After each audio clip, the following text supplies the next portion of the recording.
So for me, my love of cars started at a very young age. I had like that same rug that everybody had when they were a little kid, the one, I think Little Tykes or something like that, had the windy roads, cartoon-looking houses all over that, and I could have sat in my room for hours and hours and hours and played with my Hot Wheels on that. My parents probably could have literally left me in there, and I would have had absolutely no idea like what time they left, what time they got back. I just loved it.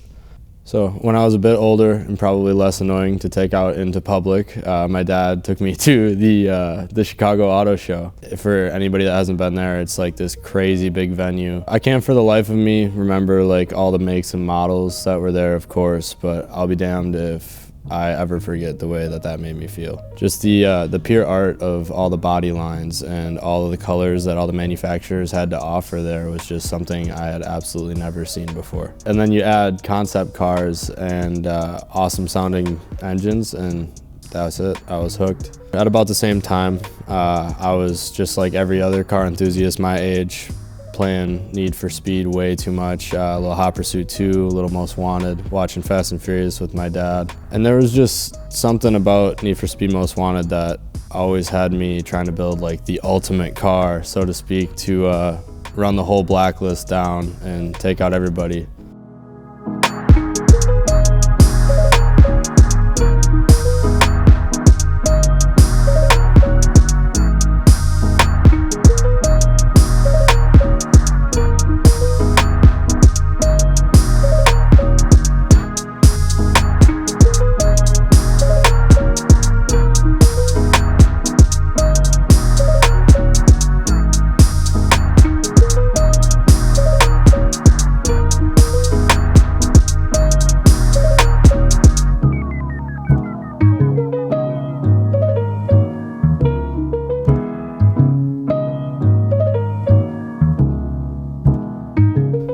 Kind of surprising with cars being so prevalent early on in my life, but when it came time for me to get my license, I really didn't have a plan for a vehicle.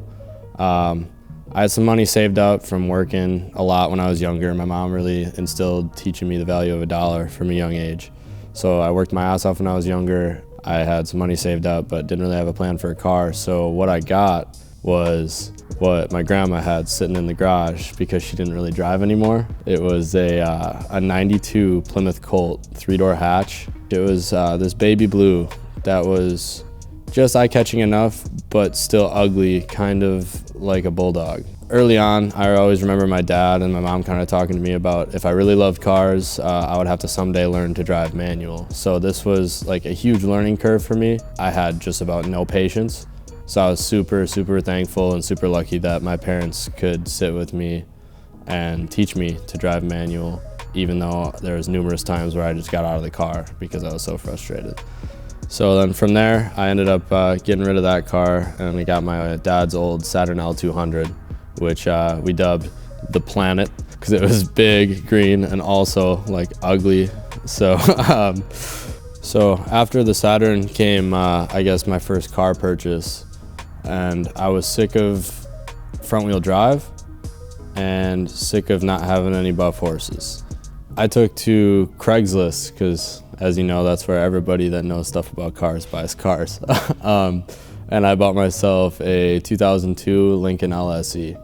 That at the time kind of checked all the boxes for me. It was a V8, it was rear wheel drive, it had a stock Alpine sound system that sounded pretty good. So this was like, I guess, kind of like my first real car. So I kind of began to like tinker and do the little things that most people like turn their nose up at or scoff at nowadays, like plasti dipping the wheels, chopping the mufflers off, like tinting the taillights, so on and so forth. But I didn't really ever lose sight of what that car was, and I didn't try to make it like something that it wasn't. Like I knew I couldn't put racing seats or like a steering, like quick release wheel in there. Like that would have made it weird and not like the cruiser that it was intended to be. Other main reasons really for not modifying it is like there was not a whole lot of aftermarket support for that vehicle like whatsoever, and I was dailying it in high school. So I kept the Lincoln through my freshman year at college, and that's when like the lack of modification and stuff really started to like eat away at me a little bit.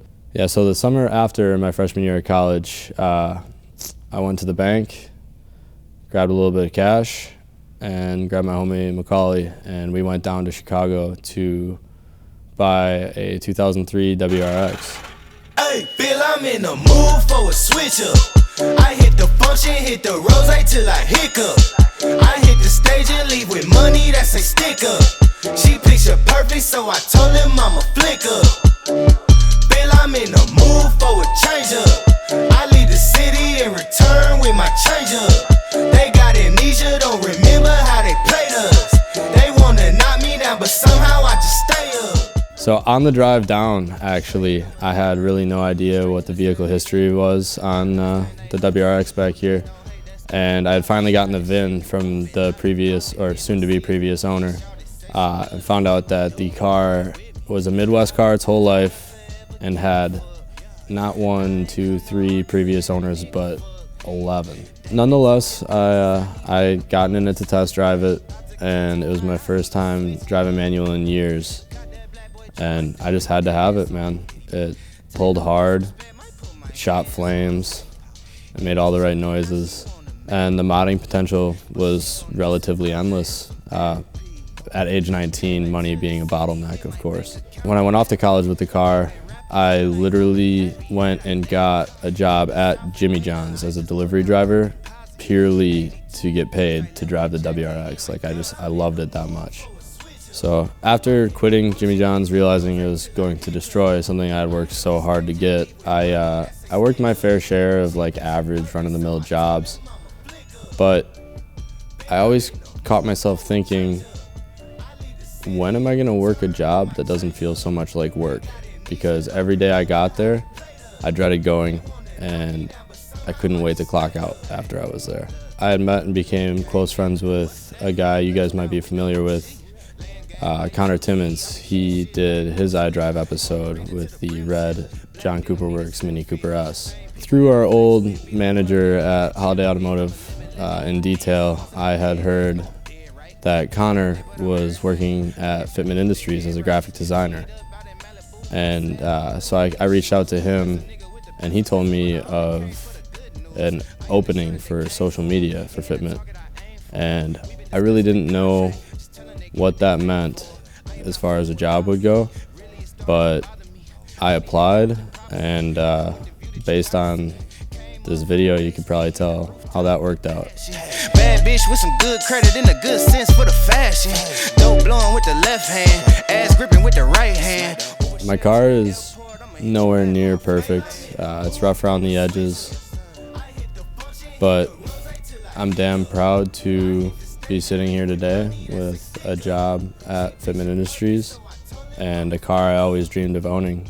Everyone has crazy dreams and aspirations, but nobody really gets there without anyone helping them along the way. So check your ego, work hard, and have some fun with it. Bill, I'm in the mood for a switch up. I hit the function, hit the rose till I hiccup. I hit the stage and leave with money that say stick up. She picture perfect, so I told him I'm a flick up. Bill, I'm in the mood for a change up. I leave the city and return with my change.